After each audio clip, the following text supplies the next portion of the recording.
ભરતસિંહ પરમારે કરી ઘર વાપસી। મૂળ કોંગ્રેસના નેતા અને ભાજપમાં 2017માં જોડાયા પછી ફરી કરી ઘર વાપસી। ભાજપ સાથે છેડો ફાડ્યો। ખેડા જિલ્લાના રાજકારણમાં ખળભળાટ મચી। ખેડા જિલ્લામાં રાજકીય ધ્રુવીકરણમાં થયેલી આજની ઘટના ભાજપમાં જોડાયેલા કોંગ્રેસીઓ માટે આત્મચિંતન અને ભવિષ્યના નિર્ણય માટે પ્રેરક અને દિશા નિર્દેશ ચિંધી છે।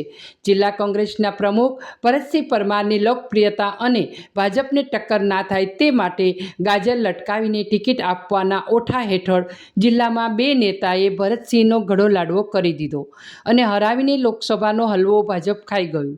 અને ભરતસિંહને હરાવવા માટે ભાજપના લોકો જવાબદાર હતા અને ઇરાદાપૂર્વક ભરતસિંહને હરાવ્યા એ વાત પ્રદેશમાં પણ પુરાવા સાથે જણાવી છતાં કોઈ એક્શન લેવામાં નહીં આવતા ભાજપનું છળ જણાઈ આવ્યું હતું અને આખરે જિલ્લા કોંગ્રેસના પૂર્વ પ્રમુખ દ્વારા ઘર વાપસીનો નિર્ણય કરાયો છે।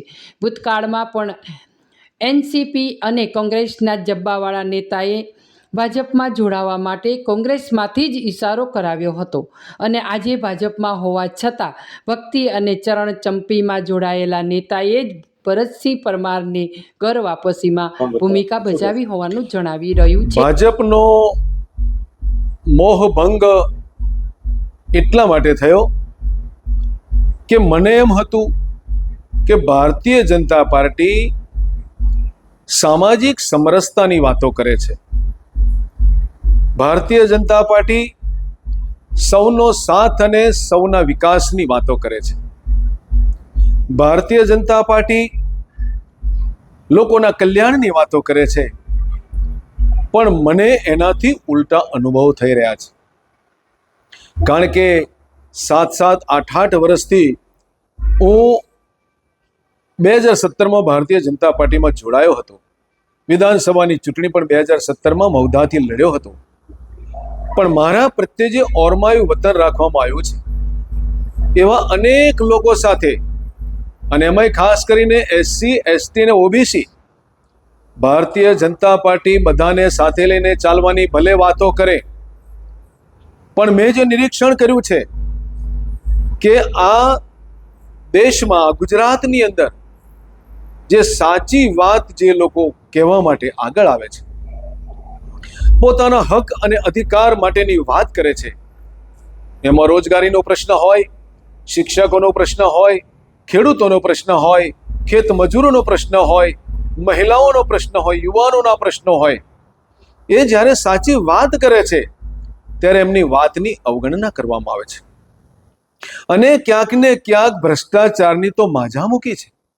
હમણાં અમૂલની ચૂંટણી ગઈ, આપણે વાત કરીએ છીએ સહકારી ક્ષેત્રની, સહકારી ધોરણે ચાલતી ખેડૂતોની મંડળીઓ, એમાં દૂધ મંડળી હોય, સેવા સહકારી મંડળી હોય, અમૂલ હોય, સહકારી બેંક હોય, આ બધી સહકારી મંડળીઓ જે ચાલે છે કે જે ખેડૂતોના સહયોગથી ચાલતી સંસ્થાઓ, એ સંસ્થાઓની અંદર એટલો બધો ભ્રષ્ટાચાર ચાલ્યો છે। ચૂંટણીઓમાં 5-5, 7-7, 10-10 લાખ રૂપિયા આપીને મતદારોને રીઝવવામાં આવે। એક ખેડૂતને ચૂંટણી લડવી છે અમૂલની, એક ખેડૂતને ચૂંટણી લડવી છે બેંકની, ક્યાંથી 5 લાખ ને 10 લાખ રૂપિયા લાવશે મતદારને આપવા માટે? મતદારને પૈસા આપીને, રૂપિયાની લાલચ આપીને, સત્તાનો દુરુપયોગ કરીને એ જ્યારે કામ કરતી સરકાર હોય ત્યારે મને લાગે છે કે નાનામાં નાનો માણસ બિચારો ક્યાંથી આ ચૂંટણી લડી શકશે? આ લોકશાહીમાં દરેકને અધિકાર મળવો જોઈએ, મત આપવાનો અધિકાર, ચૂંટણી લડવાનો અધિકાર, આગેવાની નેતૃત્વ કરવાનો અધિકાર, અને સાચા માણસને, સાચા વિચારને જ્યારે પક્ષ જ્યારે દબાવતો હોય ત્યારે મને પીડા થાય છે। ભાજપના કયા 2 નેતાઓ તમને વિધાનસભાની ટિકિટ ઓફર કરી? એ નેતાઓની અત્યારે મારે ઉલ્લેખ કરવો મને લાગે છે કે યોગ્ય નથી।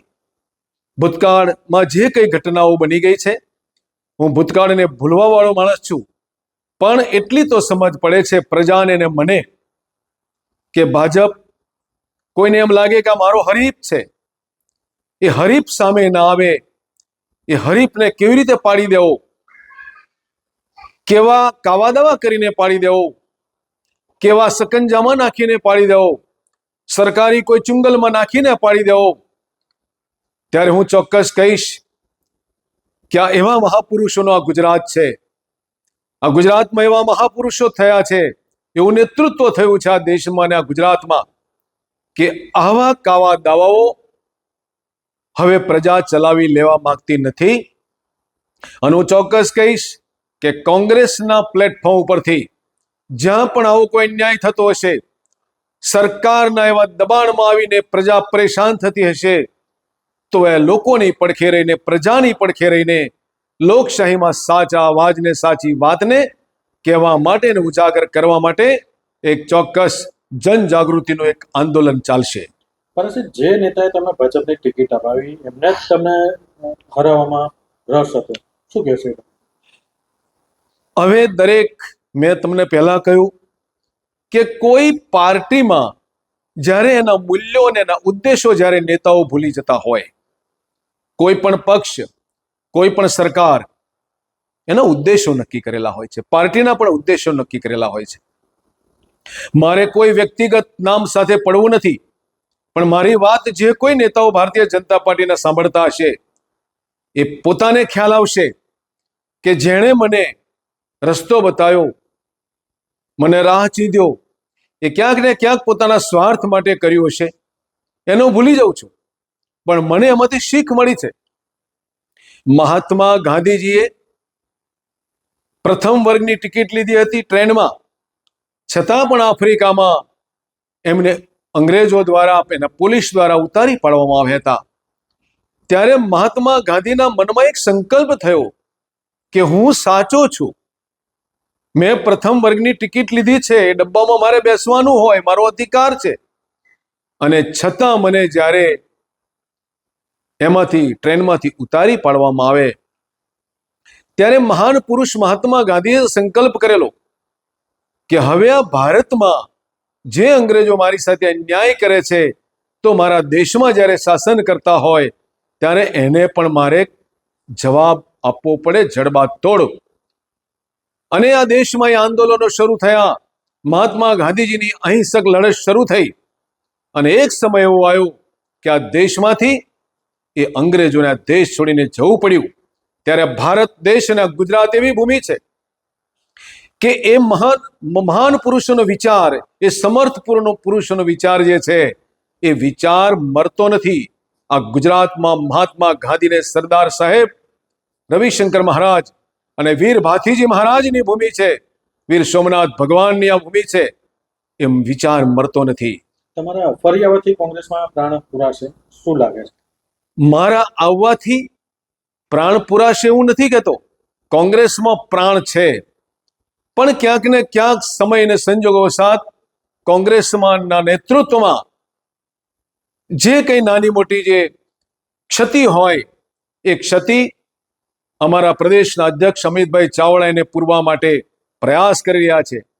ખેડા જિલ્લો બેઠો થશે. ખેડા જિલ્લાના કોંગ્રેસના કોઈ નેતા પ્રાણ નહીં પૂરે, પણ ખેડા જિલ્લાની જનતા અને ગુજરાતની જનતા, હું તો એમ માનું છું કે નાનામાં નાનો કાર્યકર એ નેતા છે. કાર્યકર મોટો છે, નેતા મોટો નથી. તો મને ચોક્કસ વિશ્વાસ છે કે ખેડા જિલ્લામાં અને ગુજરાતમાં કોંગ્રેસના કાર્યક્રમમાં ચોક્કસ પ્રાણ પુરાશે અને કોંગ્રેસનો કાર્યકર અસત્ય સામે લડતો રહેશે.